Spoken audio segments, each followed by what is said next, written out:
answer any questions. What we're looking at is this property here in red, which is about 158 acres altogether.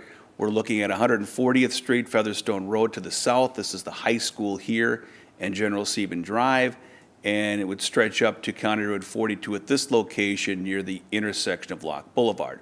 Property is currently owned by Conzemius Family Farms and is being proposed by Tradition Development to be 375 housing units, primarily single-family, about 309 single-family, and 66 townhomes on the property itself. So what we're asking tonight is the method of park dedication that the Park and Recreation Commission would opt for on this property. The developer has come forward with a plan to dedicate about a 24-acre park altogether. We'll go through some of that detail as well. So as you can see from here, the existing addition, a little bit varied. It's farmland for most of the property, although you do see this wooded area here, which is mostly a ridge that slopes down from north to south, maybe 50 or more feet in this location. Another aspect of the subdivision would be General Sieben Drive, at which would take its current intersection here through the site and link up with County Road 42 as part of the subdivision as well. The subdivision would have a homeowners association and homeowners association amenities. The developer is proposing about a 5,000 square foot building, pool area for residents only in the southern portion of the property, generally at about this location.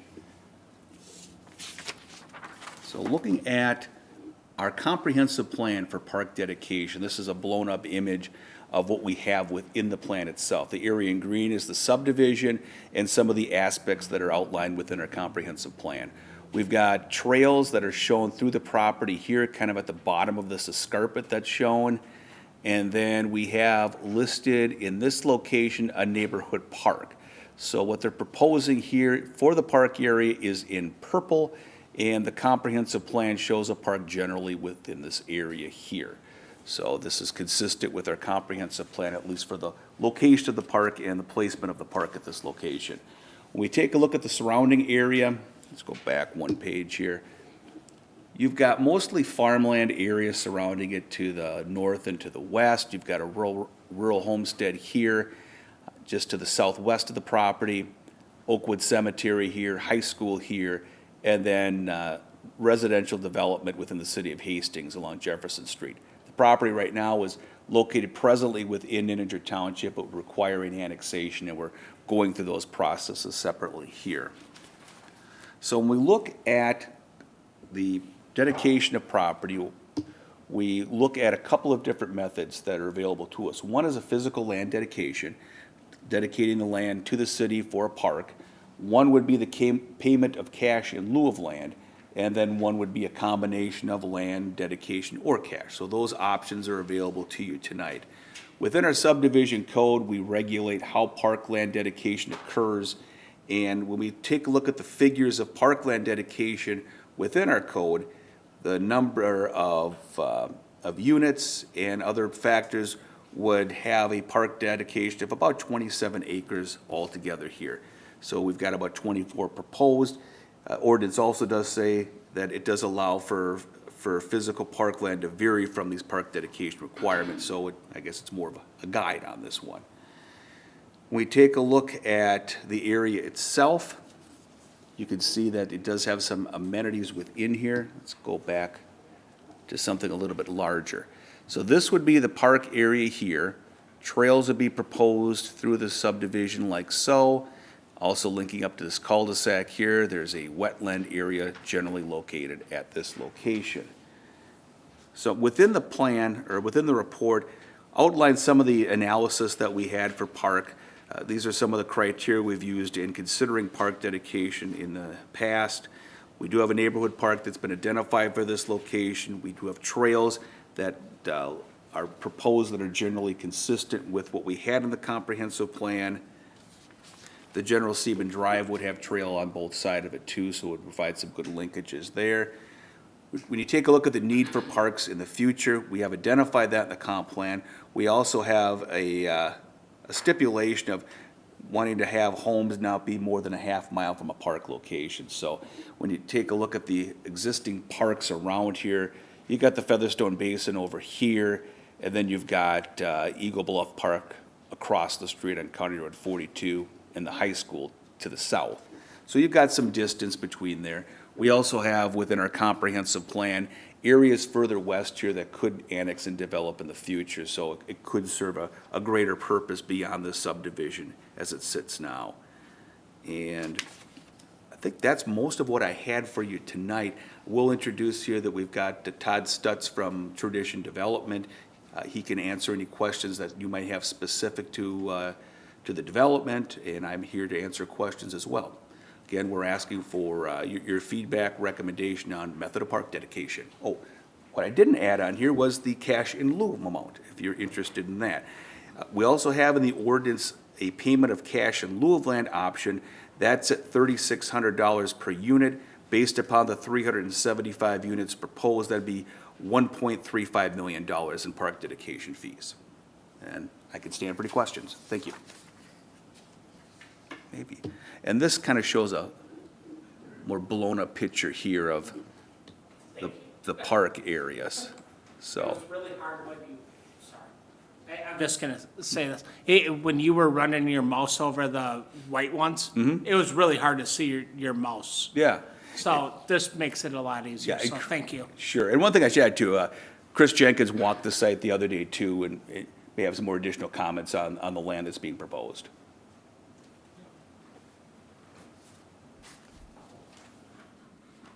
So did you want to make some comments first, Chris, or? I can make comments at any time. I think, Commission, if you guys have initial thoughts, questions, start there. Well, I guess initial thought is for parkland versus cash in lieu, this is a big development. I'm not seeing any parks near this area, and it is shown in our comp plan to have a park in that area.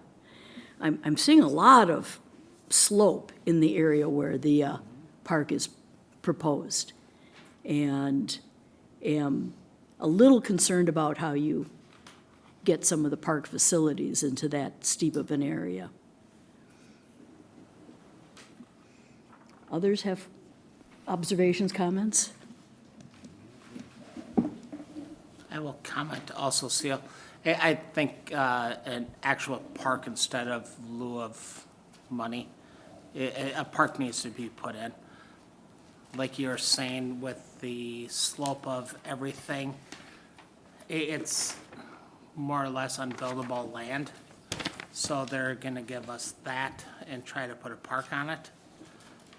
And that's the part that is very hard, because then our city has to try to maintain that land at a very steep slope or a slope that is not easy to do.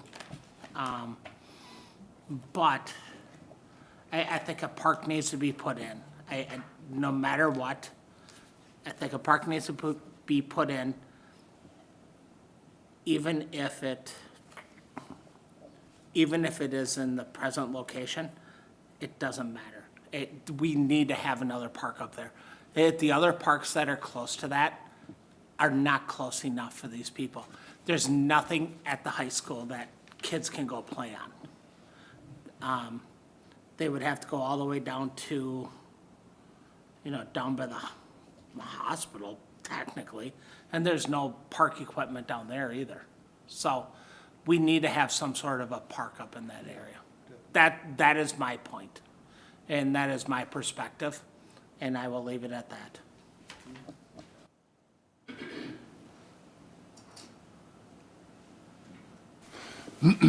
I'll chime in. Commissioner, I think your comments are spot on. My perspective, yes, we do need a park in that area, considering the number of housing units that are proposed. You're right, there is some challenging topography in the area. I did walk the site, a portion of what's proposed as the parkland anyhow. It's really cool ground, really is. And I think there are options that are available to make something work. And what I'm thinking is probably some traditional type of play equipment, traditional type of park amenities in the area. It would probably also require road access as well as parking would be the two other pieces that I see in there. I have familiarity with a park from Oregon where I worked that was very similar in topography, and it worked really well. Very popular park, and I think there's options. I do have a concern from the Parks Department about the entirety of the site. I don't know that the Parks Department needs 24 acres to manage. There's a lot of forest, there's a lot of slope. I don't know that makes the most sense. Probably some number of acres to make a decent neighborhood-style park.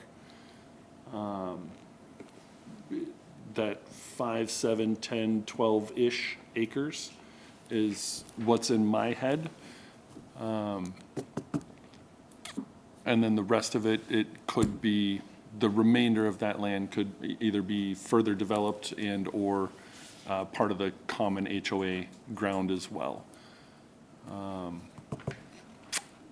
Yeah, the one challenge is gonna be finding access to it and I think where I'm thinking, John, do you have that aerial? Yeah. I'll stand up and point.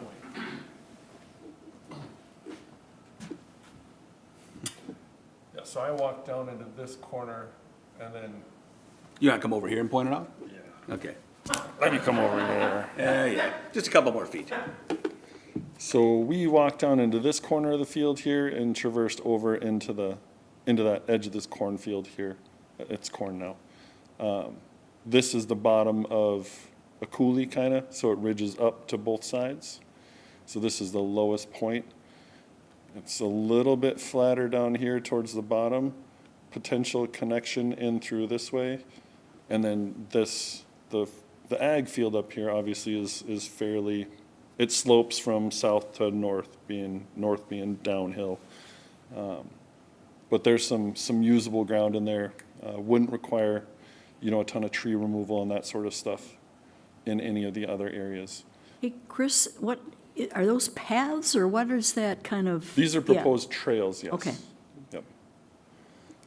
So I'll just, in my head, and I'm not the designer or engineer, by the way, not that either, but some way to get probably a road through this area and probably a park development up in the southern portion of this would probably suit the needs. Now, I didn't stomp everything else.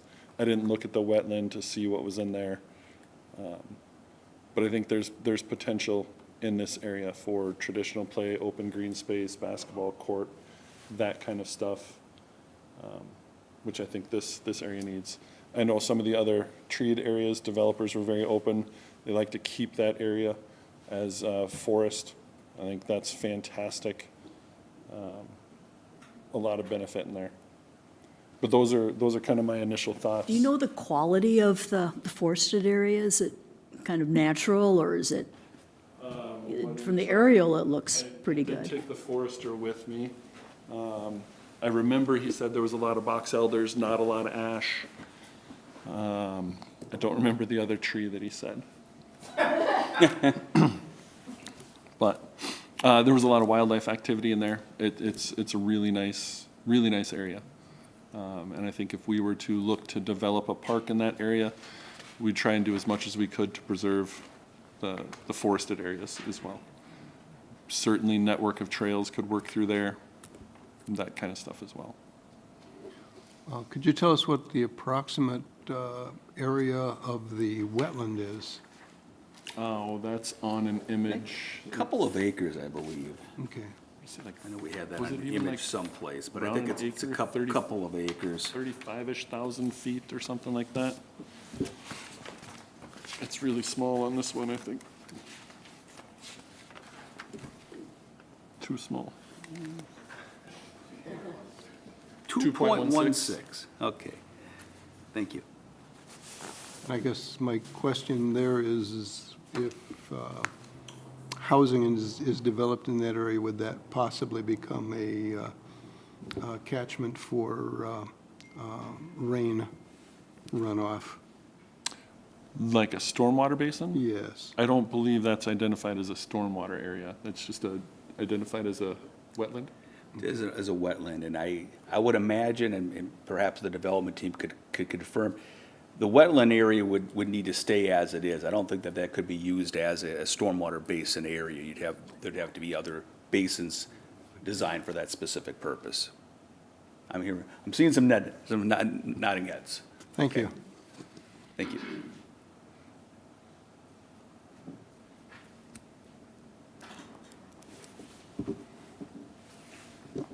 The only other thought I had was that as you're proposing this, that if you had some trouble areas that were going to be very expensive to develop, that maybe a smaller area of the park was developed, which, I see it's 24.18 acres, slightly less, but so if I'm asking the question, if it was easier to, say, develop 20 acres, then do they still have some payment in cash in lieu of the total 28 acres, for instance? So maybe it could be a combination of the two.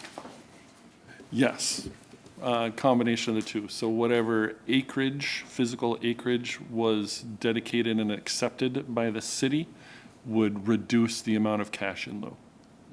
Right. Yep. Yeah, just as a financial piece of the puzzle here too is if physical land donation is the preferred method and it's the entirety, I think you said 27 acres, say it was a 27 acre donation, that does leave zero cash on the table for any sort of development from this project. And Chris, from your perspective, the one park that you would be talking about, say, you said approximately 8 acres or something like that, and that would include parking. Would that be adequate for the size of the development? A neighborhood park is never really intended to be the only recreational outlet. It would be similar to a Tuttle Park, Okay. right? Similar in size there, similar type of neighbor, I don't know the housing count in Tuttle, but similarly, right? It provides an opportunity, and I think of adequate size. Our comprehensive plan points us to no less than 5 for a neighborhood park, no less than 5 acres. Okay. I would suspect in an area like this, a little bit larger chunk would be probably targeted. Okay. So, professional opinion, it seems adequate. Yeah. Good, thank you. I had a question just about walkability to the location of this park. I'm not familiar with if there's a requirement for sidewalks or anything, but I was just wondering about, just thinking about the families living in this new development and the location of the park kind of, off to the side in relation to the houses is what is going to be the walkability of this new development. Sure. And I can start in, and maybe the developer could add to this as well. I think on most streets, Todd, you're proposing sidewalks within this development? Correct. Okay. So sidewalks on every street would be proposed as part of the development.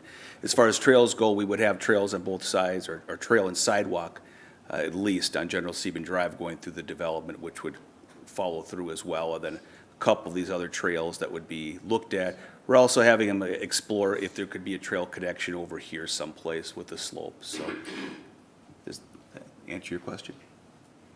Yeah, it does. Yeah, I was just seeing this initial map and seeing the lack of trails, it was a little concerning to me, but yeah, if there's gonna be sidewalks connecting it, then that makes more sense. And I would add too to what's John's saying, if we decide to look at a space in here in general for park, there would need to be road access in somehow to it, probably a trail accommodating as well. I think there's also other options for trail connectivity, depending on where the final location would be.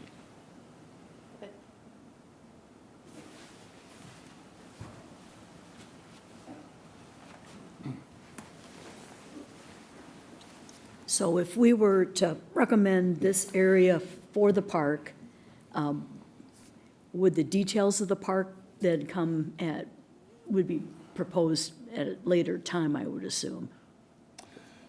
Yes, and I think, John, as you and I spoke a little bit earlier today, and for the developer's sake, I think at a very minimum, coming out of tonight, we would want to know the commission's feeling on, is it 100% land? Is it 100% cash?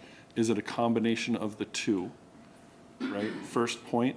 Second point, generally about what size of park you would be thinking, as far as acres, and what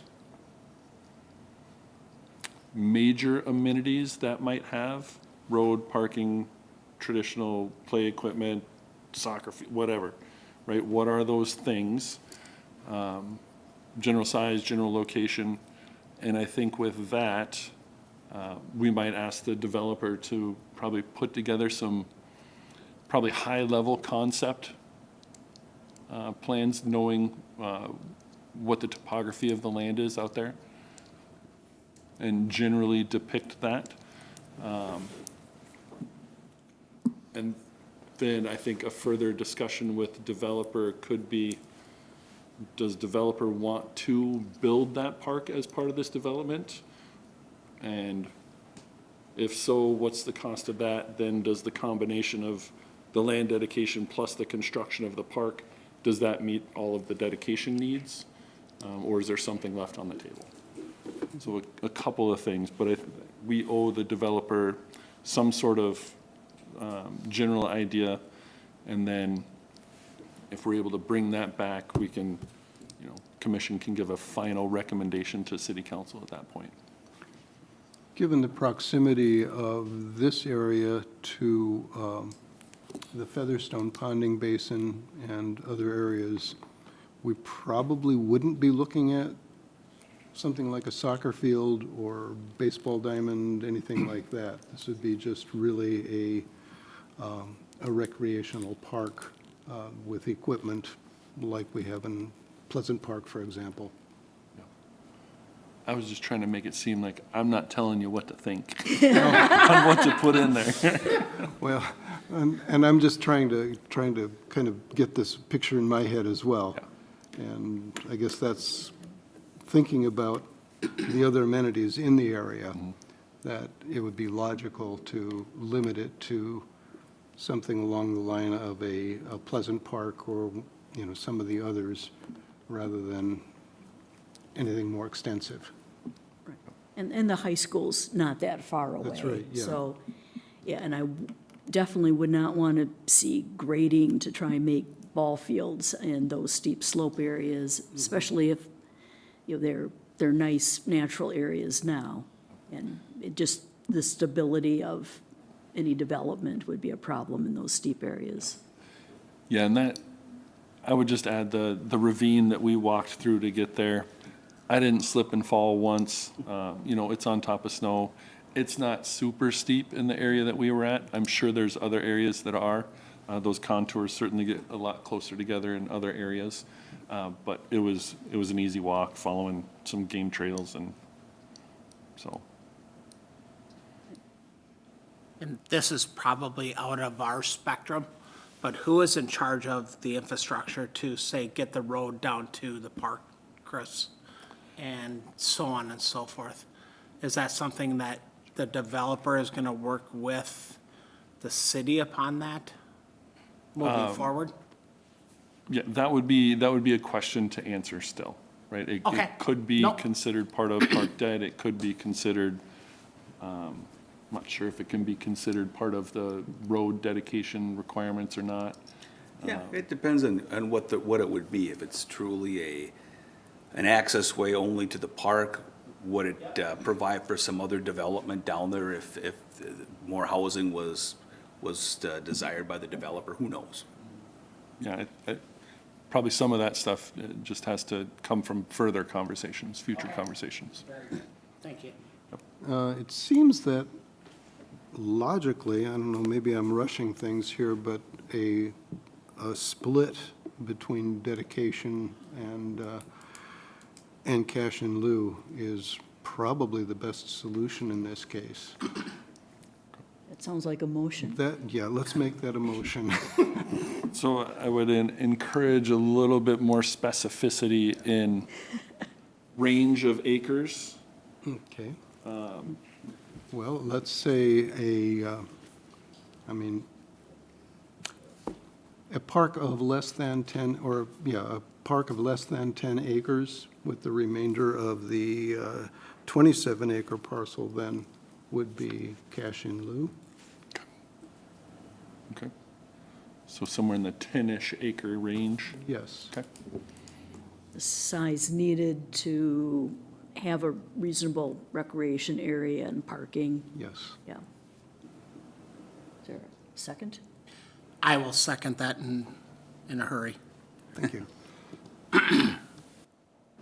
Any further discussion? I don't know. It seems to me that the whole development idea is very positive for, continuing growth in the Hastings community. And the park appears to be perfectly adequate for the needs. So I can't see any reason not to develop it that way. The other thing, of course, is the question of discussion of who's going to pay for what, but that's negotiated, I assume. Yep. Okay, thank you. And Seal, I think before final call for votes, do you guys want to share anything else about the development? Absolutely. Sure. Absolutely.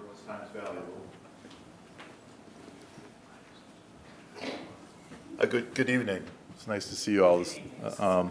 We've had an opportunity, I'm Todd Stutz, I'm Vice President of Tradition Development Corp. Also here with me is Patrick Rossi, also with Tradition Development Corp. We've been engaged in a conversation with the Gazimas family for about a year now. Put the property actually under purchase agreement in December of last year. And so since that time, we've been working really hard and sort of advancing our ideas and our concepts for the property. One of the things that's important to the family was relative to preserving roughly 40 acres of steep slope wooded areas that runs through the property. And then also some recognition of the farming legacy that the Gazimas family has with the property. And so the name of the development is Pleasant Valley Farm. And so in addition to that, there will be some recognition in terms of monumentation and such relative to their legacy. We're very excited about the development. Obviously, it was informed by a lot of things. The need to have General Sieben extended north-south, and so that's a collector road that goes north and south. We will consider that as a parkway, and we'll incorporate elements in terms of boulevard trees, central medians, and all of that. So it's a very pleasant experience to drive from Featherstone down to County Road 42. In addition to that, within the development, as we talked about, there will be very, I guess it will be very connected in terms of sidewalks and trails. And then all those will provide access not only to the homeowner association amenity, which is that green area that's shown in this location here, which was a little over 2 acres. And as John mentioned, that's roughly a 5,000 square foot homeowners association building with meeting rooms and exercise facilities and such. In addition to that, there will also be a pool or an aquatic center to make it sound cooler in that location. For those that don't like swimming. And then, so that is available for the homeowners association. So that will take some pressure off in terms of the recreational needs of the residents, of the new residents in this location. We recognize that this park that we're discussing this evening will have a broader benefit, not only to the residents of the new community, but also the surrounding areas. I think, from the recommendation of looking at roughly, say a 5 or 10 acre park in this location, We're definitely, we embrace that idea, and we think that will work out well. We think that there is an area, as was mentioned, there is an area which I'm sort of outlining here that's currently agricultural or farmed. So there's not a lot of trees in that location. Yeah, it's not flat, but it's relatively flat, and if we need to make it flat, we probably can. And so we'll look at that area as the first location in terms of the park area for playground set, informal play kind of situation, right? And we'll provide some concepts relative to that, so you'll see that at some point here, not too distant future. We initially looked at providing access off of this street here down into the property, largely because that seemed to be the easiest. We will evaluate whether or not this, grade-wise, we can get down there without a lot of tree removal and significant impacts to the site. But our first thought was that there would be some connection that would occur north of the park area to the south. The thought process also is that this is sort of a first step in the development of this western portion of Hastings, and that eventually this street would connect to a property that's immediately to the west. So although it looks like it's a dead end now, there certainly will be some elements that will say that will connect in that direction. There also will be providing a connection, which isn't shown by this plan in this location, again, additional connection to the property that's directly to the west, which is right now a rural homestead. And so we're planning for the future that, this is not going to be the last piece of property developed. So from a park standpoint and programming and size, I think there will be other opportunities for parks further to the west, but also this will probably serve some of the needs of not only the residents and the surrounding residents that already live there, but also some of the future residents that will be to the west of our proposed development. So yeah, we're looking forward to coming back. We've had an opportunity to meet before your development committee. We've also had an opportunity to appear before the planning commission on Monday. So we're getting very familiar with Hastings. But that's good. We're excited about that. So we look forward to be back relatively soon to flesh out some of the details that you have discussed this evening, and we appreciate that input. Okay? Any questions? I'm here. Patrick, too. The only question I have is, Chris, we have been struggling everywhere to get the pickleball players a lot more places to play. That's not an option? All right, perfect, I'm done. That was a quick no. That was good. I'm done, Chris. Thank you, Todd. I would just, if you have a business card before you go, Yeah. drop it off for me. I got a couple of ideas that I'd like to share with you. Okay, I appreciate that. Thank you. Yep. And pickleball, if you can take the noise out of pickleball, that would be great. Yeah, that's exactly it. Yeah. That's the hardest part about pickleball. Yes. Is the noise, and that's what drives everybody nuts. So if we could put them out in the country, that'd be great. This would not be out in the country, yeah. Any other comments there? Okay. Looks like John had some additional No, I comments? have nothing. I'm just Okay. standing up here in case you need me for anything. Okay. Any other discussion? Should we call the question here? Well, let's go ahead and vote. All in favor of our proposal? Aye. Any opposed? Nay? Okay, Right. Thank you, commissioners. thanks. Yeah, looks like an exciting development. Yeah. Yeah, we're excited. Actually see Hastings for Yeah, and the discussion of the balancing, what resources are there and are important. Okay. Oh. Sure, where'd our agenda go?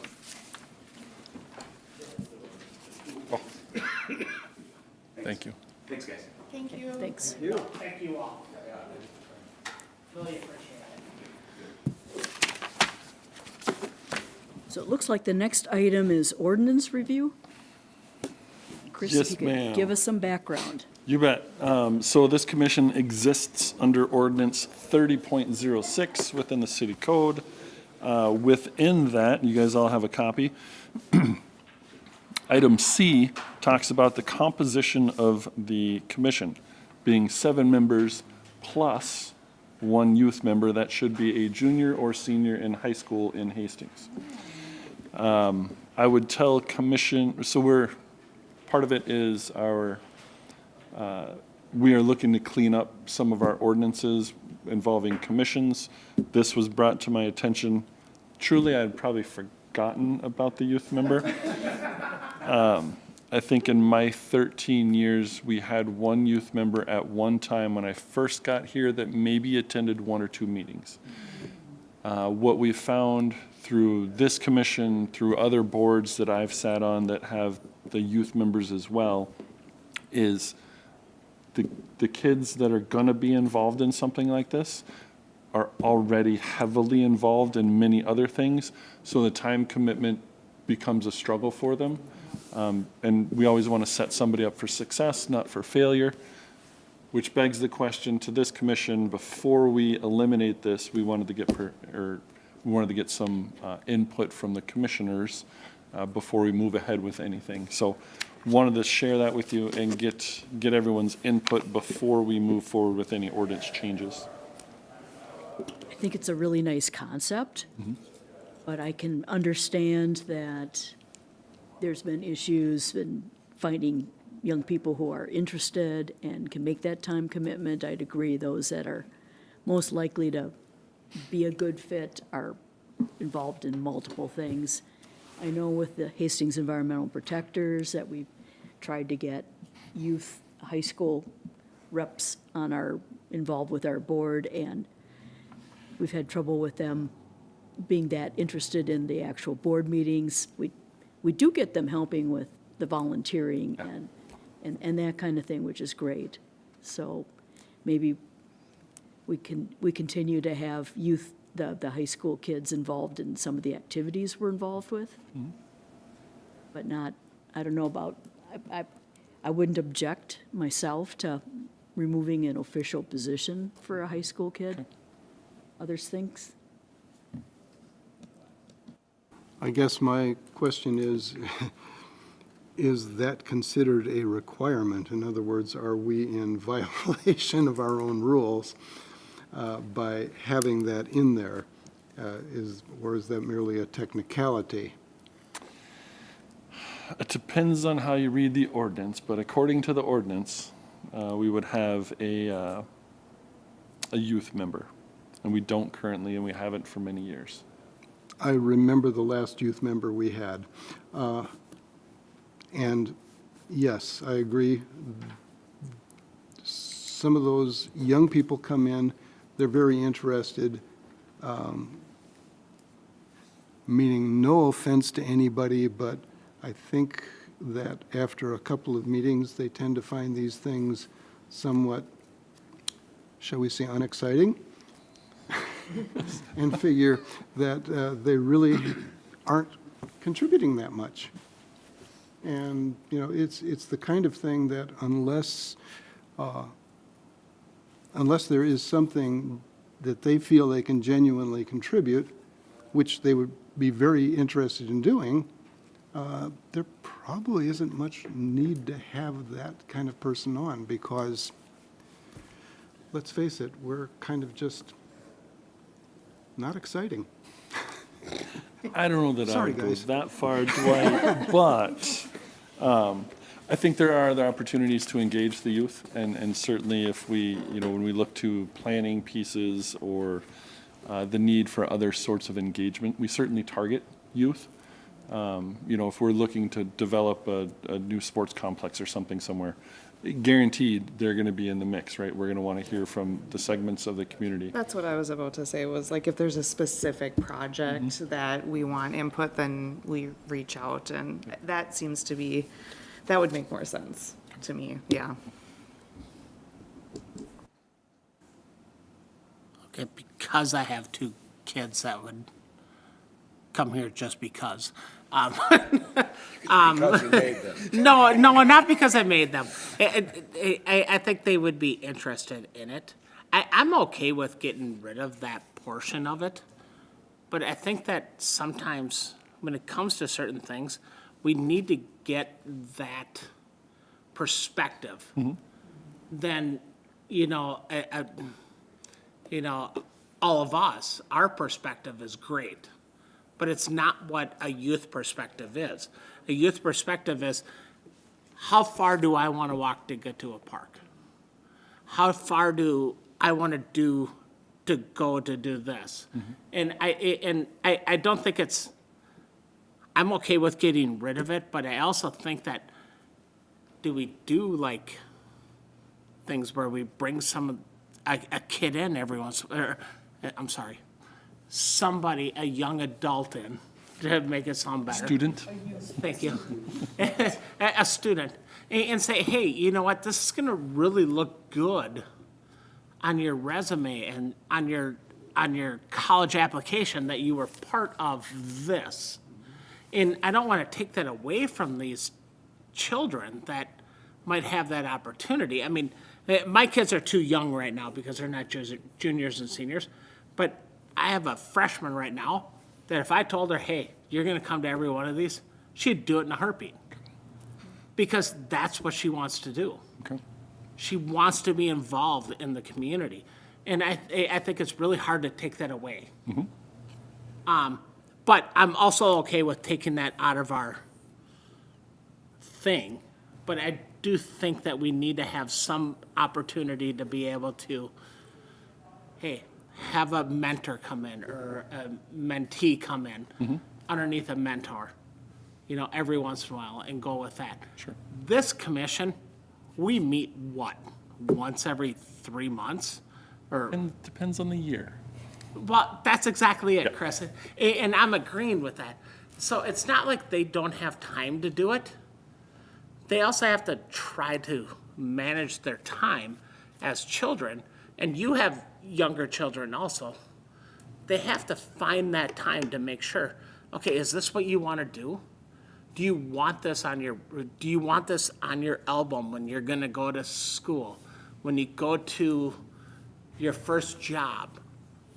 I mean, I think if they go to their first job and it's like, oh, I was a mentee on the Park and Rec Board for Hastings, Minnesota, probably not real huge with Hastings, Minnesota, but I think that's huge for a lot of people to look at that and go, this person actually cares about their community.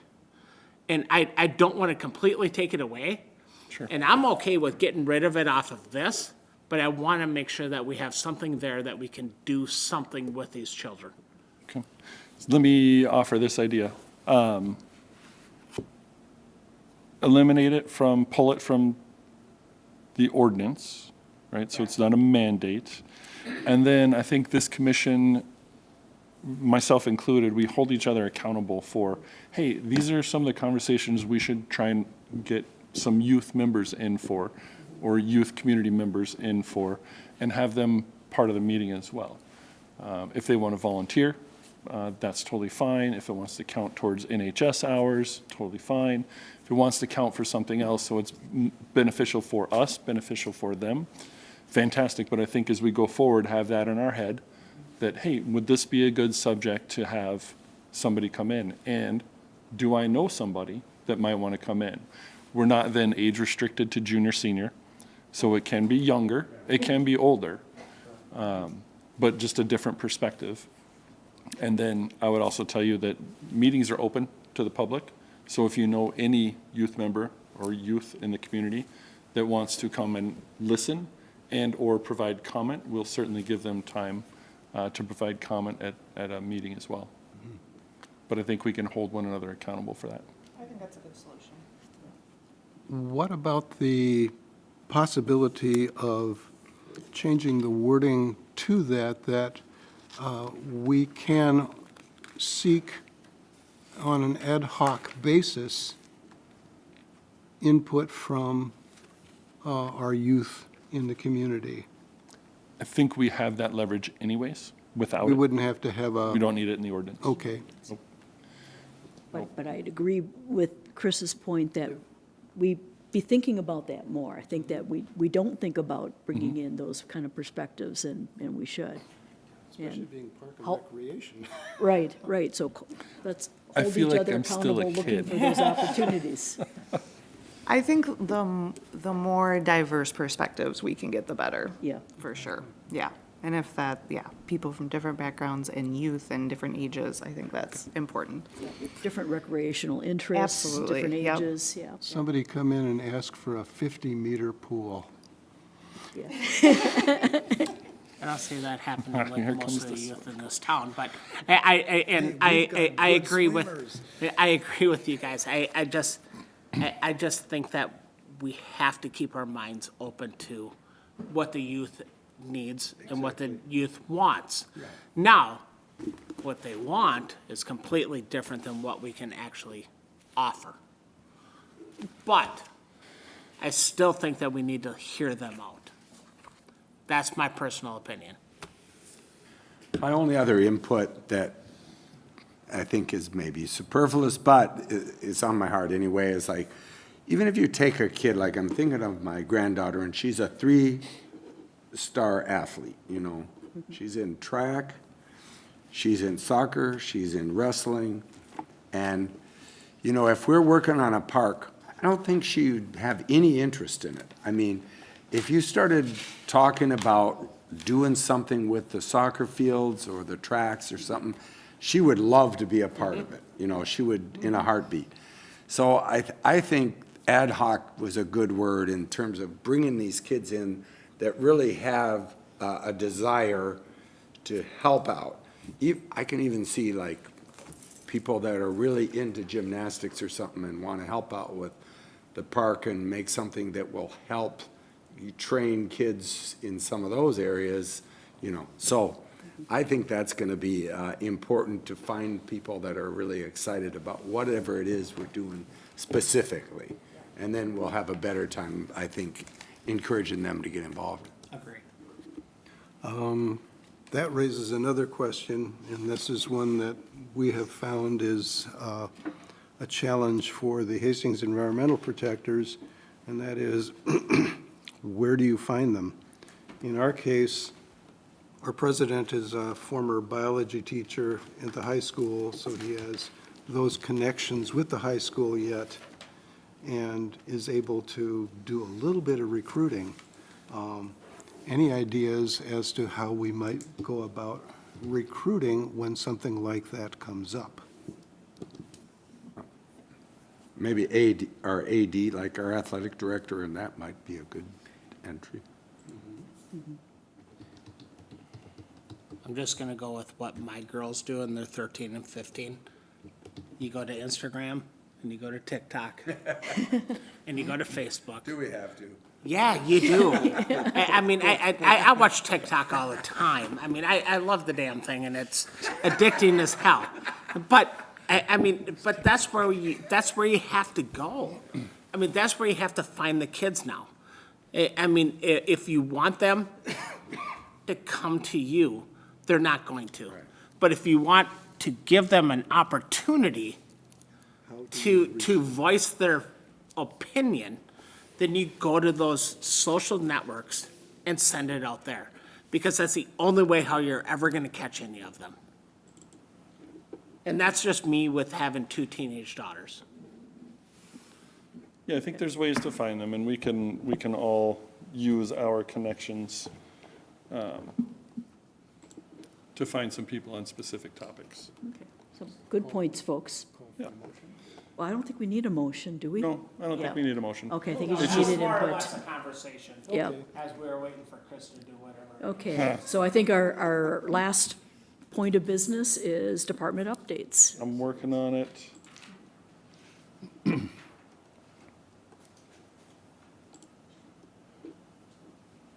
no. And we still have a few years with my kids in high school, so just tell me how many I'll be there.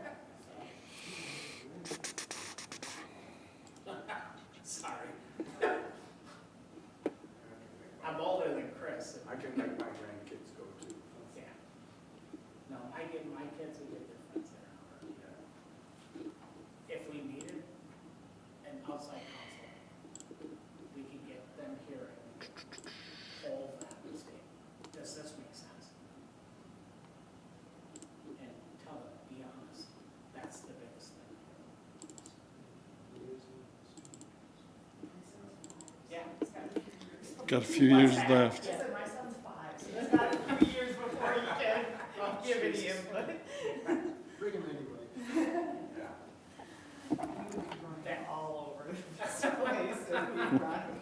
That's all right. Looks like Chris is ready. Yeah, so before I go through this, I will give, what does it have on there? This kind of seems like a college class, Park and Recs. I know. A few quick other updates. Our Lions Park Shelter project, we have a meeting with that tomorrow. Frustratingly, a bit behind schedule on that, so we'll try and get that ironed out and get that completed. We are hiring for a parks keeper. We have one of our parks keepers that's been with us for a number of years that's retiring, so good for him, super happy about that. So we have the opportunity to hire somebody, so that is open through the end of this week. We do have some pool projects that's coming up, that'll be in the slideshow here a little bit. We are applying for a DNR outdoor recreation grant. We are targeting Tuttle Park for that, and we are targeting a inclusive, 100% inclusive park there. So that is a $500,000 matching grant, so potential total project of $1 million plus. Is the 500,000 the max? Max match. So you can, the city could contribute less and get. No, 1 for 1. It has to be, 1 for 1. gotcha. Yep, dollar for dollar match. Yeah, the DNR will fund up to 500,000 of matching funds. Another piece we're looking at, and you'll see this in here as well, targeting roadside park this year for new play equipment. We have $150,000 set aside in this year's budget for play equipment or trail. You'll see play equipment is on my hit list right now.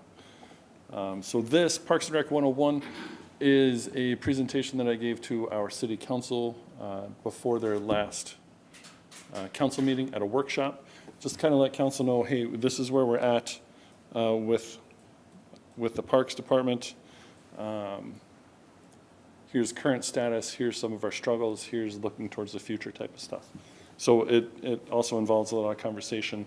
We won't go through that hour-and-a-half conversation here tonight, but just wanted to kind of share that information with this commission as well. So I went through our divisions. So our aquatics, again, some of you know that Teresa has been a 6-month employee for the last 13 years. We finally got her up to 8 months, which is fantastic. She's back with us now.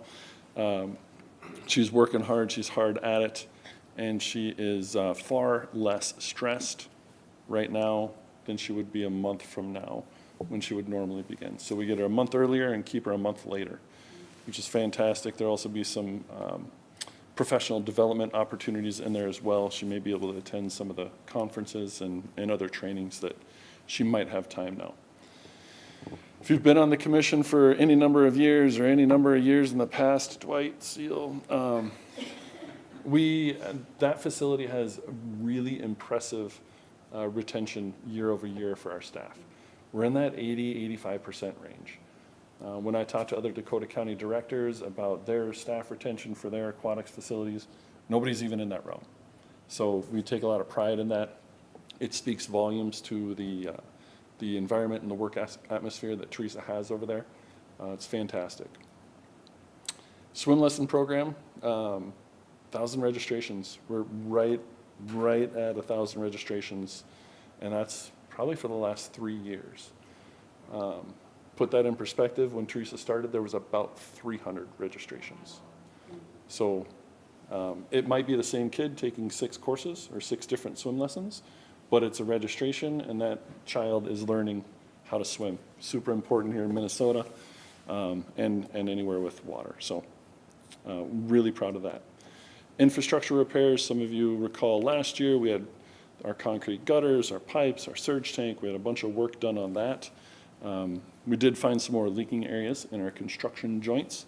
That's where two slabs of concrete come together. There's supposed to be a waterproof barrier in the middle of that goes from one slab to the other slab. Some areas that doesn't exist anymore. So we got to cut that out and we got to re-pour it. So we'll be working on that this spring. Also getting new shade structures to get rid of the funbrellas that we wind up and wind down every day. And also if it gets too windy, we got to wind them down before they take off. But looking to replace those. How we doing tonight, guys?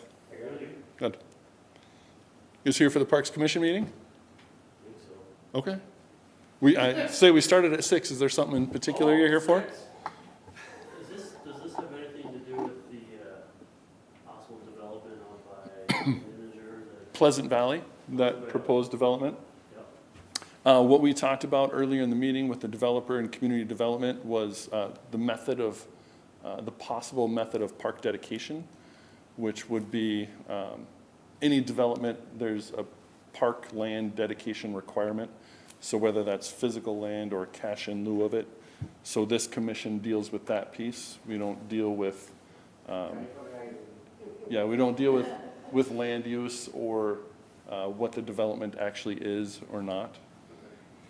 So this commission did discuss their recommendation as a combination of both physical land and cash in lieu of land. Exactly what that looks like at this point, we don't know. Sorry, I'm late. I was told to start at 7. Yeah, city council starts at 7, and I think maybe planning commission usually start at 7. Okay. So we've started at 6 for the past number of years. Okay. Sorry. But, And no, didn't that's John fine. say, or you say that they're talking about it at the planning commission on Monday? I think they already Oh, did, they did? yeah. Okay. But there's, for this piece of it, there will be, developer has to go back and provide us some additional information. You work for the city? I do, I'm the parks director. Okay. Yep. Okay.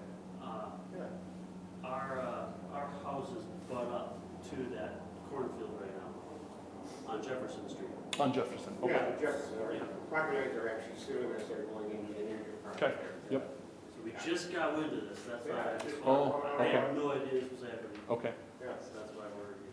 Yeah, this commission deals strictly with the parkland dedication piece. So Okay. like by your house's Featherstone Ponding Basin, Yep, that was part of parkland dedication. sure. You know, and most of the parks throughout Hastings were done that way with Sure, whatever development was in the area. okay. I don't want to derail your meeting. Oh, you're fine. Uh, We like having residents here. Yeah, okay. So, can you high level tell us what has been done? Like, is the land, is it being annexed into the city, or what's happening? What's happening so far? As I understand, and if you fact check me and I'm wrong, it's not my fault. The developer has been working with the Conzemius family for over a year to work on a purchase of that land. I understand they have it under a purchase agreement. It has not changed hands at this point, but there's a purchase agreement.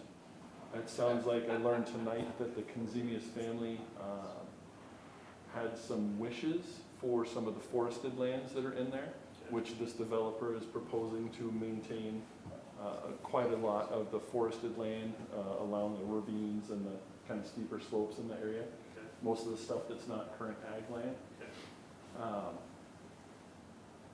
And so the developer is putting together their proposed plans for housing development. They're looking at 375 total units. I think 309 of those as single family, and the remainder of that to be twin homes, I think. Is there a plan, actual plan yet, or not? They do have a proposed plan. I don't know that the housing depiction is in out. The lots are in there.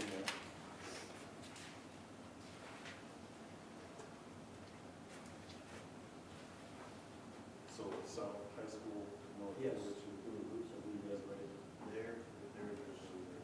This is their proposed lot layout at this point. This property is what they're discussing. The whole homestead is not discussion. Future discussion maybe, that's up to the developer. Yeah, absolutely. Right. Okay.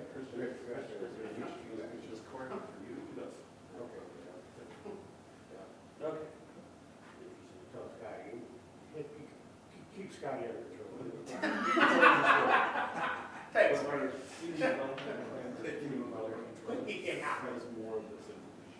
Okay. Yeah, exactly.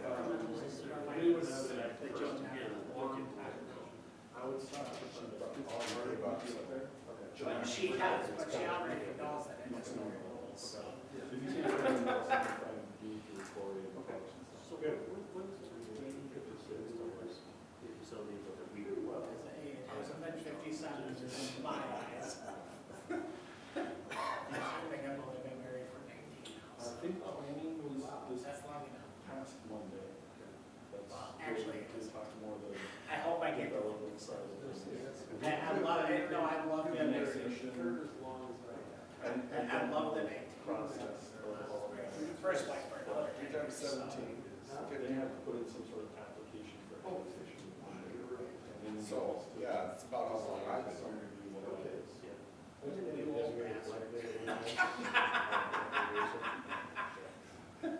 didn't need to use the B word. I did. Just figured out a good deal the first time around. At this point, I think the developer would like close the deal and start. I did it on my Start as soon as they can. My ex-wife was very nice. It just did not work out well, and I'm glad I did not have kids. That's all that I cared about. Sorry. Sorry, so stay on your guys' meeting. Sorry, guys, thanks. Always got it, we'll I talk. will. That sounds good, Mike. All right. Also looking at, like our new shade structures instead of our funbrellas, that's in the budget. We're working on that right now. And just a note that I left with city council was, it's an aging facility, right? We're over the 25-year mark, 26-year mark at this point. And just like we have been doing, it's gonna continue to need investment. So just trying to have our city council know that, right? We have a lot of infrastructure as well. Sorry, I just had a quick question with Yeah. the pool. Is there any plans for locker room updates at all in the, did you guys discuss that at all? Not specific updates to Okay. it. Okay, it's looking a little gnarly in there. Okay. Yeah. We can talk offline. Yeah, sounds good. At the arena, we wrapped up our major mechanical upgrade, the new refrigeration, roof, solar, switchgear, all that stuff. Things are going really good. I'm waiting to see, I want to see our electrical bill after we're a year in and compare it to prior years and see how we're doing. My suspicion is that we're doing really good on electrical consumption out there. So looking forward to that reduced cost, reduced energy used at that facility. The mural installation and the lighting installation, super cool, like it a lot. Yep. What's next for the arena? We've been interested in putting the actual name of the facility on the outside of the facility for a number of years, so we're gonna start looking into that with a little more seriousness. And then still on the table at some point, right, major renovation plans for the interior of the building. Just something that's on Parks' radar. I try to keep it on City Council's radar. You go around to all the other facilities in our region and even outside of our region, and you walk into those facilities that are either new or have been renovated. I want us to be in that realm as well with those facilities. How we doing, Tim?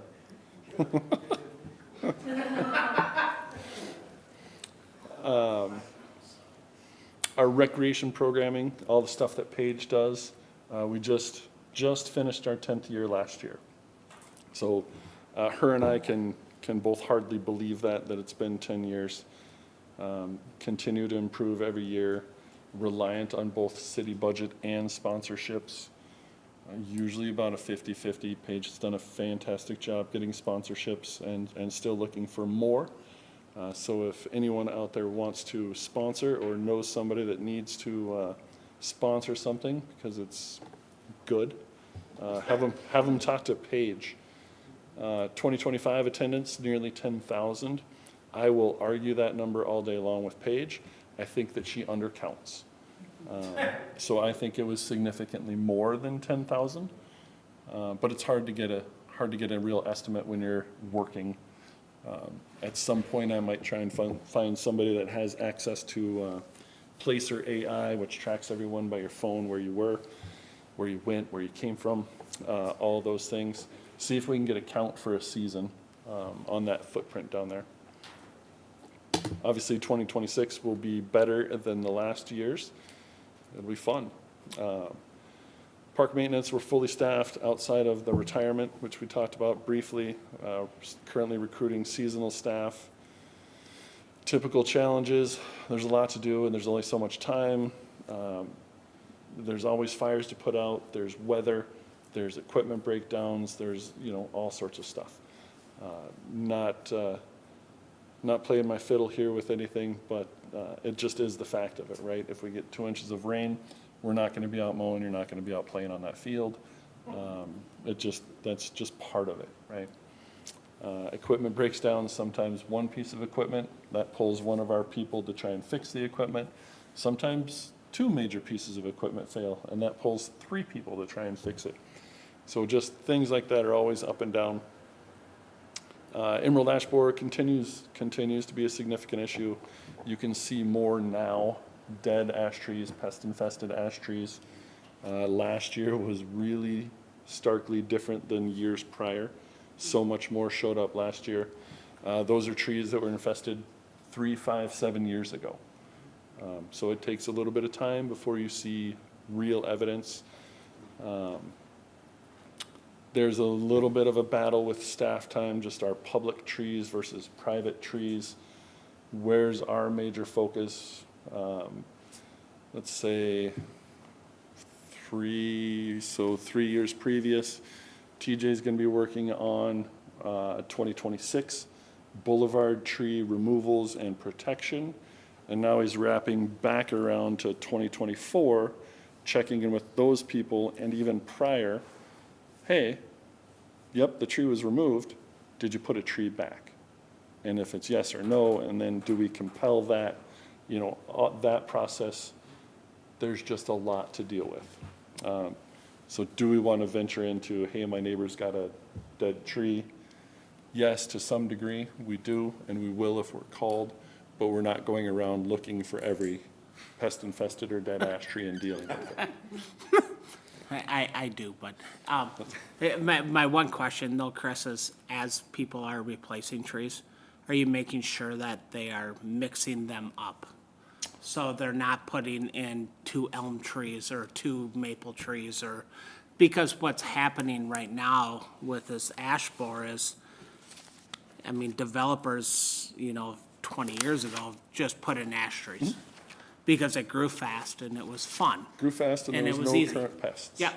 Yep. But it was the same thing with Dutch elm. Yep. So, and then when Dutch elm came through, they started replacing with ash trees. So there was another blight and a borer that came through and killed everything.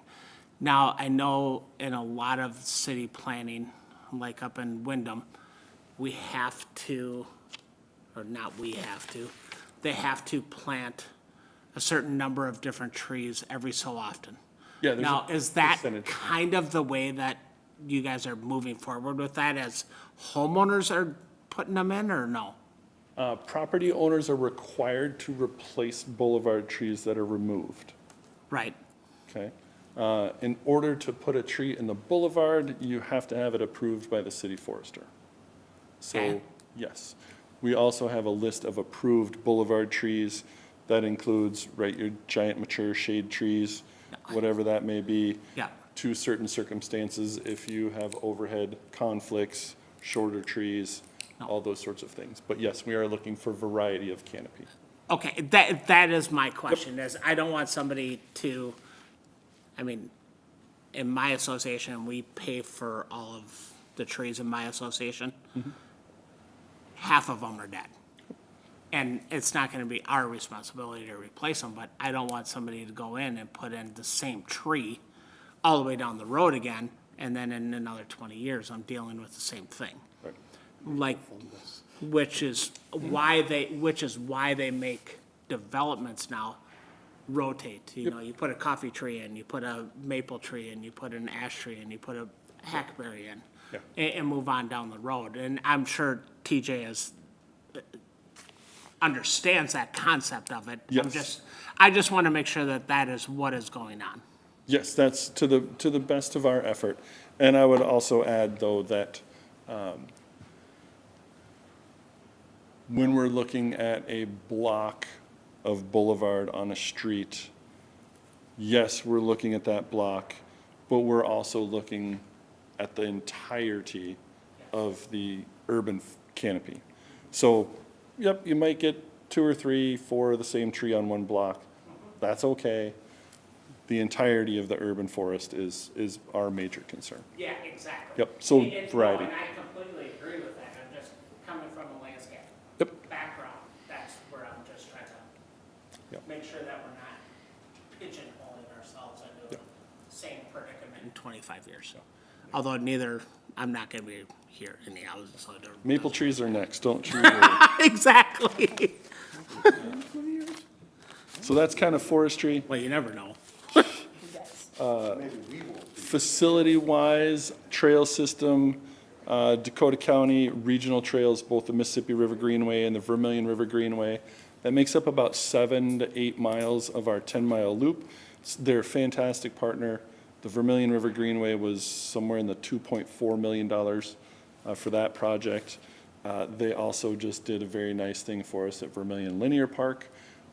They removed a bunch of box elder trees in that area, so we can continue that habitat restoration in Vermilion Linear Park. I know it looks messy right now. It'll look great, don't worry. That's what happens.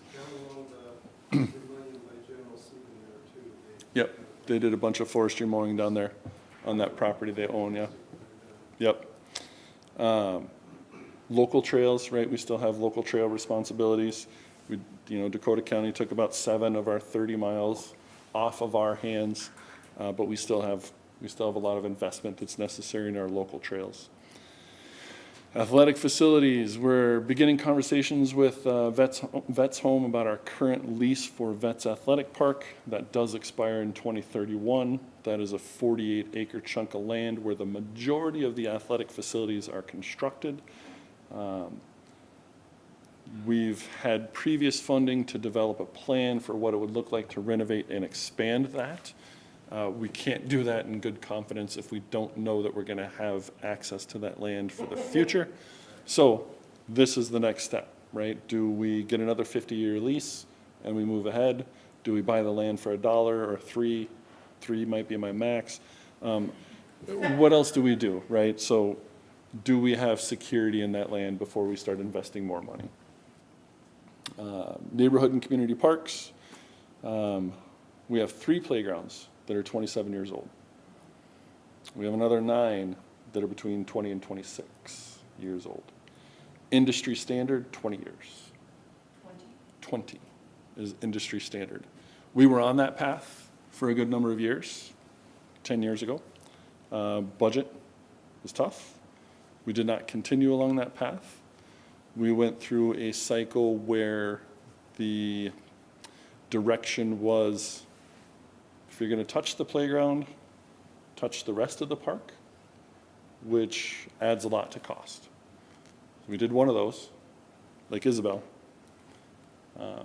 Now I'm back to trying to scramble and just get money to replace playgrounds.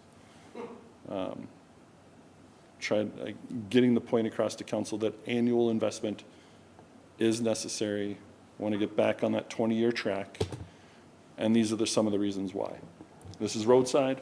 You can see the picture on the left, right? We just have this vinyl coating that's coming off the metal. on the decking. That's all over the place. That's the same as the picture on the right. There's just metal coming off of all of that stuff. The slide in the middle, it's been used so well that you're starting to see where some of the mounting brackets are underneath. That's common on the entirety of this playground. So they've served their useful life. We're trying to get them replaced. It is a budget. And again, like I mentioned, working with our playground company to see what it looks like to replace that play equipment there. What's the cost, right? Can I get that done?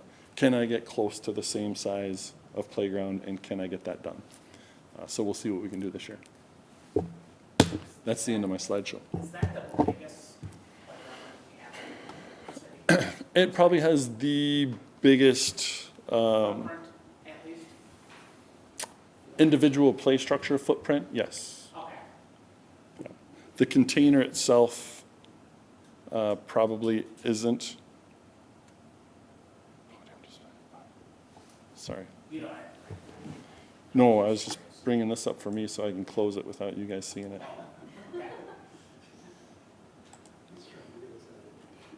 No, not necessarily.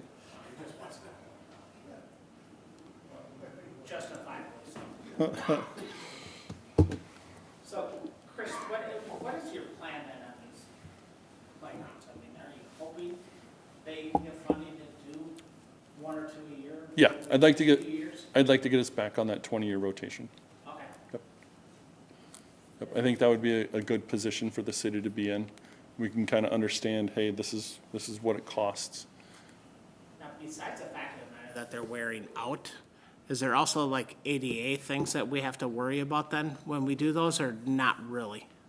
Yeah, every playground we put in is technically ADA compliant To a point, yes, I the understand. year that was installed, Okay, right? So they meet the code the year that they're installed. All Yep. the equipment we buy yep, satisfies our minimum requirement.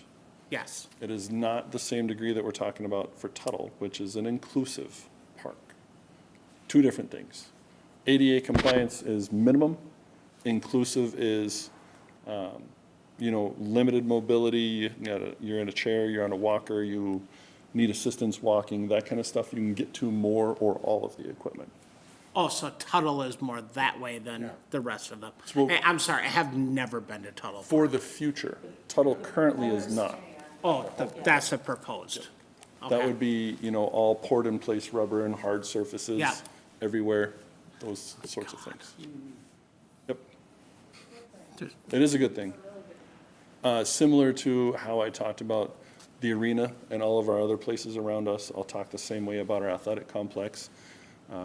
What folks have in our region that are around us, the places that I feel like we need to get, this is also one of them. We need to get there. Yeah, Yep. I agree with that. Especially with our athletics. Our soccer fields are better, Yeah, but. we just don't own the land. Huh? We just don't own the land. And that's why it makes it so hard to invest Yep. money into it. It does. I mean, it's hard to say, yeah, I'm gonna do this, I'm We'll gonna get do there. this. We'll get there. Can you hear more about the, like, age of the playgrounds and stuff? I'm just curious of, like, a more specific list and. Yeah, I can share that spreadsheet with the commission. It's easy. Yeah, our folks that are certified playground safety inspectors, it's not a fun test to take. I've done it. They went around to all 22 of our playgrounds and just did kind of an audit. Hey, what's the condition and where are they at? Yeah. Yeah, we've got some aged facilities. We have a couple of parks. Wallen is one of them. We added a toddler set in 2014. The other set that was there is older than that, so the ages on some of them might look a little skewed, but there's a couple pieces like that. My other question for you is, before when you said that you had, if you touched the playground equipment, when you said before that you had to touch, if you touch the playground equipment, you had to touch the rest of the park? That was the direction given by leadership at the time. It is Okay. not the same. That's all that I care about. Okay. Not your personal opinion, it was just what you had been told to do. It was the guidance that I was point. working under, yes. Wonderful. That's what I wanted to know, Chris. Thank you so much. You bet.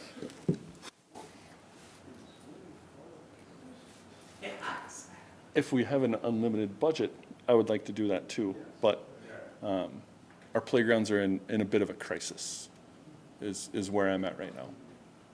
And that's gotta be really frustrating for yourself. Yeah. Yeah, and for what? For what I want to be able to provide the community and our visitors. Yeah. Yeah. Yeah. So call the meeting, or did you have anything more to? I'm good, Seal, I've talked Okay. enough. I think we asked our questions, all right? I'm done. So, all in favor of ending the meeting? Aye, aye. Anybody opposed? You're on your own, okay.